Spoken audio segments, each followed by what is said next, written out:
ஒரு கருத்து சொல்றாங்க. கண்டிப்பா விஜய் என்ன சொல்லியிருக்காருன்னா, 2026 தேர்தல் வருது. இதுதான் என்னோட கடைசி படம் மாரி சொல்றாரு. ஃபேர்வெல் சொல்றாரு.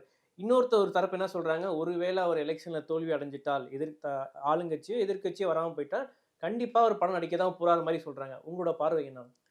அவர் நடிக்க வரணுங்கிறது என்னுடைய பார்வை. இது நடக்குமா, நடக்காதாங்கிறதெல்லாம் நமக்கு தெரியாது. அவர் முடிவெடுக்க வேண்டிய விஷயம்.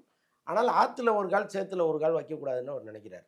எதில் நம்ம ஈடுபட்டாலும் அதில முழுமையா ஈடுபடணும். இல்லன்னா, நமக்கு 2மே போயிரும்னு நினைக்கிற ஒரு நபரா அவர் இருக்காரு. அதன் காரணமா தான் சினிமாவ முழுக்க முழுக்க ஒதுக்கி வச்சுட்டு அரசியலுக்கு வரணும்னு நினைக்கிறாரு. ம். இப்ப பாருங்க, சினிமாவுல இருந்துட்டே அவர் அரசியல் பேசுனதுனால தான் இந்த படத்துக்கு இவ்வளோ சிக்கல்.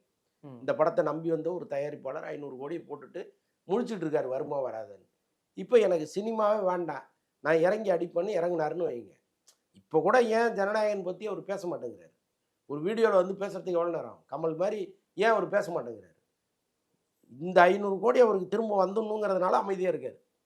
இல்லன்னா, நிச்சயமா இங்க என்ன நடக்குதோ, அத வந்து அவர் வெளிப்படையா பொதுமக்கள் முன்னாடி வைக்கிறதுக்கு நெறைய வாய்ப்புகள் இருக்கு.